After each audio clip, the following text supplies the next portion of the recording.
It's critical for personal and professional success to be able to establish and maintain trust, to effectively express feelings verbally and non-verbally, and to feel comfortable engaging in conflict and negotiating an outcome that we can support. This seminar provides guidance in all those areas, and does so in a low-risk and fun way. Miscommunication and misunderstanding can cost us some money, and even worse, cost us some relationships. Once you get your hand out, go ahead and flip over that cover page, and we're going to look at something called the communication model.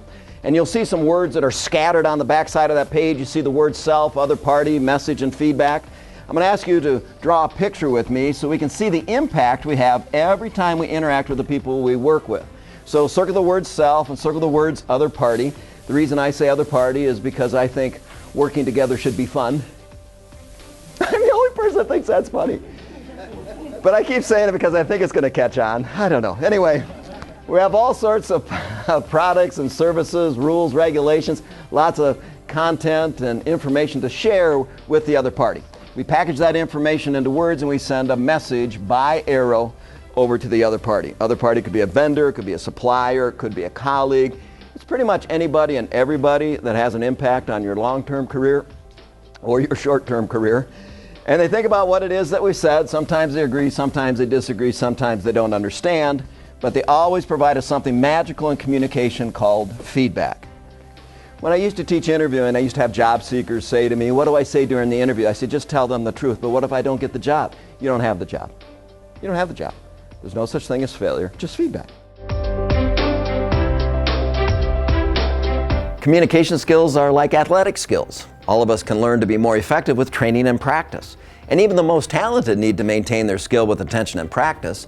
If you want to be a better golfer, you need to occasionally stop by the driving range and hit a few balls. Doing so will make playing the game a lot more enjoyable. So in my presentation, people get a chance to practice and develop the communication skills they need to protect their career and improve their personal relationships. One of the foundations of interpersonal communication skills is our ability to establish and maintain trust. But I'm probably the most conservative about how we do that. Because to establish and maintain trust, we need to self-disclose. Now, the key to self-disclosure is make sure it's relevant to the relationship and appropriate to the situation, otherwise bite your tongue.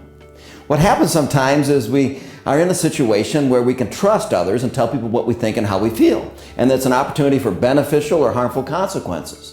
But once you share that information, it depends entirely on the other person what they do with that information. However, we need to feel relatively confident that they'll respond in a way that it will be beneficial. But I tell you what, you have to expect you'll suffer more if the negative consequences occur. If I tell one of my coworkers something that I think is just between the two of us, and then later on in the day another employee comes up and says, gee, I'm sorry about that situation you're in, how does that affect my relationships? Well, with both people.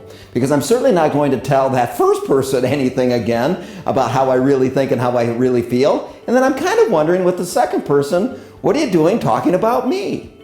So when it comes to self-disclosure and establishing, maintaining trust, we want to make sure what we talk about is relevant to the relationship, appropriate to the situation, otherwise bite your tongue. Now, if you ever want to be accused of being trustworthy, you make sure that when anybody ever tells you something that's just between the two of you, that's the way it remains, that it's always a beneficial consequence for them. Most people assume that communication is something that people can do without much training, sort of like breathing. Nearly everyone can manage and function okay without much formal communication training. However, most people operate at a level of effectiveness far below their potential.